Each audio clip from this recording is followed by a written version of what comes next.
Hi, Minister Grant here. Welcome back to my channel. Now, today I want to talk to you about passing the buck, making excuses, pointing fingers. Now, this is something we've been doing from the beginning of time with Adam and Eve, when they ate the apple or from the forbidden tree, and God went to Adam.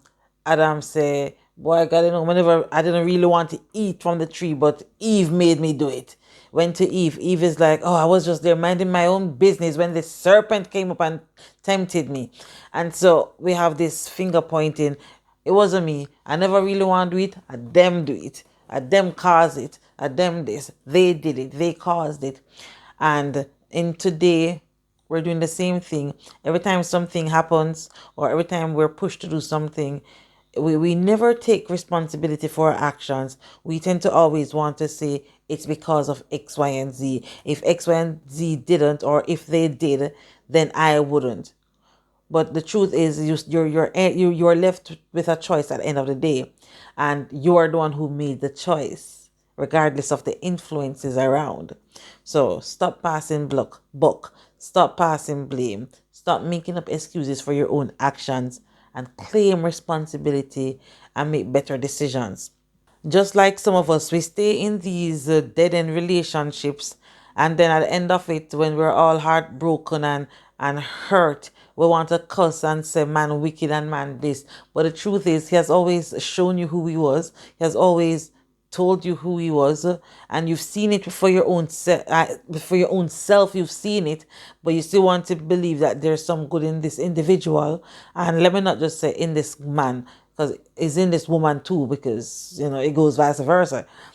And we tend to want to look past the red flags and see the good in people, and then cuss and say how them wicked and them this at the end of the day when we're broken, when the truth is you decided to stay.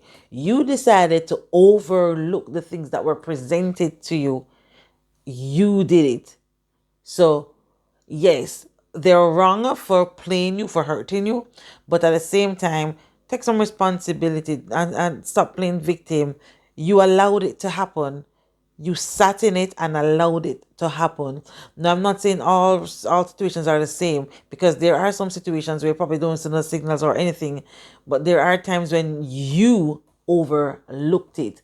And let's go to the church now. We like to jump out of church.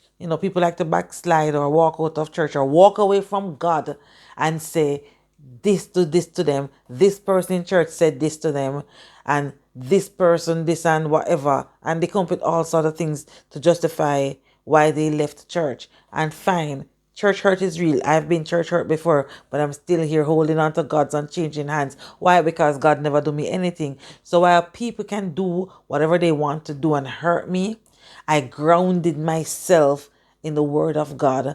I grounded myself in the presence of God, so that when the storms come, I have something to rock on. I have something to hold on to. So that when the turmoils of life and the pressures of life come raging at me, I am so grounded in God that my faith is unwavered.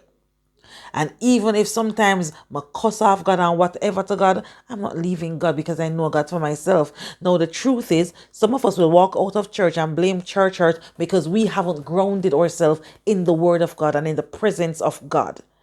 And so when it comes, we're like drunkards. We're just going all over the place. We don't know where to go, what to do, because we never ground ourselves. We go through the motions too much in church. Take responsibility for your own faith, your own salvation, and stop waiting on people. I never used to wait on people to educate me on the word of God. If I wanted to find out something, I went and I researched. And then if I didn't understand, I then go to pastor and say, "Could you explain this to me?" And I still do this even to today. I go to apostle and I say, "Well, explain this, because I don't understand." Or maybe my understanding is a bit different from yours. Like, give me some clarity on what this is that I'm reading. But some of us, we don't do that. We go to church like headless chickens. At some point, you have to take responsibility for your own salvation, your own life, your destiny, your eternity. Stop passing the buck and take the reins. Thank you for watching.